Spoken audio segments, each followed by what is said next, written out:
Sir क्या कहेंगे जिस तरीके से झारखंड के हालात हैं और जिस तरीके से वहाँ पे अरगोल पे निकल रहे हैं कांग्रेस के सांसद के घर से कई तरह के सवाल उठ रहे हैं।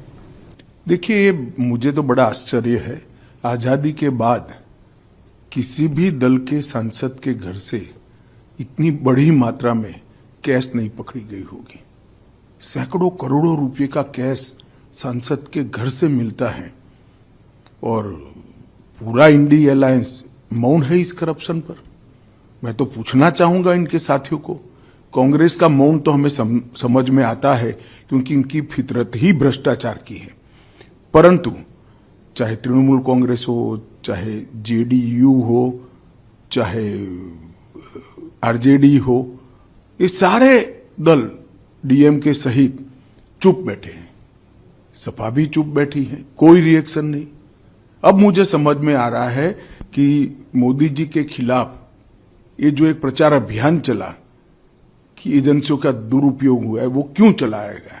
क्योंकि इनके जहन में एक डर था कि हमारे करप्शन के सारे कच्चे चिट्ठे खुल जाएंगे, और मैं मानता हूं कि ये उचित ही हुआ है। जिस प्रकार से इतनी विपुल मात्रा में भ्रष्टाचार झारखंड जैसे गरीब राज्य में हो रहा है, वो आंख खोलने वाला है। और ये जो राजनीतिक प्रोपेगेंडा करते हैं एजेंसियों के दुरुपयोग का, उनको ये अपने आप ही उनके ही कृत्य से जवाब मिल गया है। इतना भारी करप्शन करने के बाद भी अगर कोई एजेंसी काम न करे तो एजेंसी की क्षमता पर सवाल उठते हैं। और मैं मानता हूं कि राहुल गांधी से लेकर इंडी अलायंस के सभी लोगों ने इसका जवाब देना चाहिए।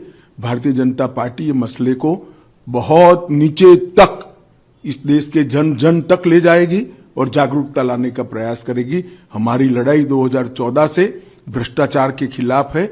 ढेर सारे कदम नरेंद्र मोदी सरकार ने उठाए हैं, प्रधानमंत्री जी ने उठाए हैं, और इस दिशा में हम जन जागृति लाकर इसको जरूर लोगों तक पहुंचाएंगे। सर आप बिहार आए में ईस्टर्न सेंट्रल का मीटिंग है, तो कैसी रही मीटिंग? और यहाँ पे कहा जा रहा है कि जातिगत सर्वे जो है उसको लेकर भी बार बार सवाल उठाए जा रहे हैं।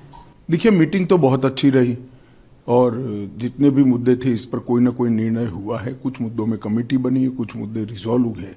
जहां तक जातिगत सर्वे का सवाल है, ये जातिगत सर्वे का निर्णय तभी किया गया जब भारतीय जनता पार्टी बिहार सरकार में हिस्सेदार थी।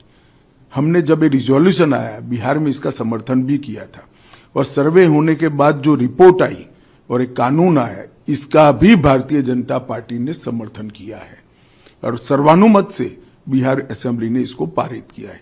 परंतु सर्वे के अंदर ढेर सारे सवाल उठे, मेनली मुसलमान और कुछ जाति विशेष को ज्यादा तवज्जो देकर छोटी पिछड़ी जातियों को अन्याय करने का सवाल बार बार उठ रहा है। कई सारे छोटी पिछड़ी जातियों के डेलीगेशन भारतीय जनता पार्टी के नेताओं को भी मिले हैं, आरजेडी के नेताओं को भी मिले, जेडीयू के नेताओं को मिले।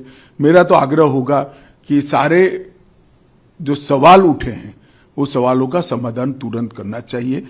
अपने राजनीतिक फायदे के लिए किसी भी जाति को अन्याय नहीं करना चाहिए।